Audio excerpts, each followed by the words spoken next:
মূল ফটকে ধাওয়াধাওয়ির যে বিষয়টি দেখতে পাচ্ছেন, একদমই পুলিশ অ্যাকশনে এসে যে জুলাই যোদ্ধারা ছিলেন মঞ্চের ওই যে আসনগুলোতে, তাদেরকে ধাওয়া দিয়ে মূল ফটকে নিয়ে এসেছেন। আবার মূল ফটকেই কিন্তু জুলাই যোদ্ধাদের আরেকটি অংশ ছিল, তাদেরকে ধাওয়া দিয়ে বের করে দিচ্ছে একদম অ্যাকশনে পুলিশ। এবং মূল ফটকটি তারা পুলিশ এবং এপিপিএম এর যে সদস্যরা আছেন তারা একদমই তাদেরকে মঞ্চ থেকে একদমই তাদেরকে ধাওয়া দিয়ে বলবো এই মূল ফটক দিয়ে বের করে দিয়েছে। এবং তারই পেছনে আছে বিজিবির পেছনে আছে সেনাবাহিনীর সদস্যরা।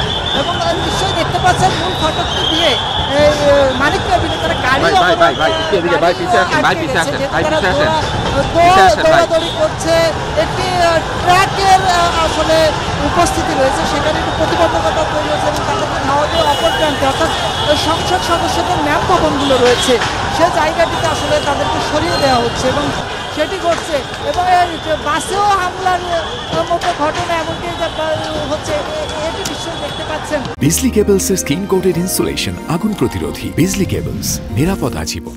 এখানে একটু সংঘর্ষের যে জায়গাটি অর্থাৎ ধাওয়া, গাড়ি ভাঙচুর, এই জায়গাগুলো কিন্তু ঘটছে। এবং যেহেতু পুলিশ এবং এপিপিএম সেনাবাহিনী মিলে জুলাই যোদ্ধাদের ধাওয়া দিয়েছে, সেক্ষেত্রে তারা সড়ক অবস্থান নিয়ে আসলে অবস্থান নিয়েছেন। এবং এখানে অন্যান্য যে গাড়ি রয়েছে সেই গাড়িগুলো তারা আক্রমণ করছে এবং অন্য গণমাধ্যমের যে গাড়ি সেসব গাড়ি সরে যেতে বলছেন জুলাই যোদ্ধারা। এবং এই জায়গাতে তারা অবস্থান নেবেন এমন একটি প্রস্তুত। পুলিশ আবারও ধাওয়া দিয়েছে, নিশ্চয় দেখতে পাচ্ছেন জুলাই যোদ্ধাদের ধাওয়া দিয়ে মানিক এভিনিউ থেকে ছত্রভঙ্গ করে দিয়ে আসলে বাংলাদেশ কৃষি উন্নয়ন যে জায়গাটি রয়েছে শেষ ভবন, সেই শেষ ভবনে কিন্তু এখন তারা অবস্থান নিয়েছেন। এবং এখানে এই জায়গাটিতে এখন জুলাই যোদ্ধারা নেই, যেহেতু জুমার নামাজ, এখানে তাদের উপস্থিতিও কিছুটা কম। হয়তো বা নামাজের পরে যারা নামাজের জন্য মসজিদে গিয়েছেন তারা হয়তো ফিরলে এই ঘটনা আবার কি সংঘর্ষের রূপ দেবে কিনা সেটিও ভাবাচ্ছে। থেকে আবারও জুলাই যোদ্ধারা কিন্তু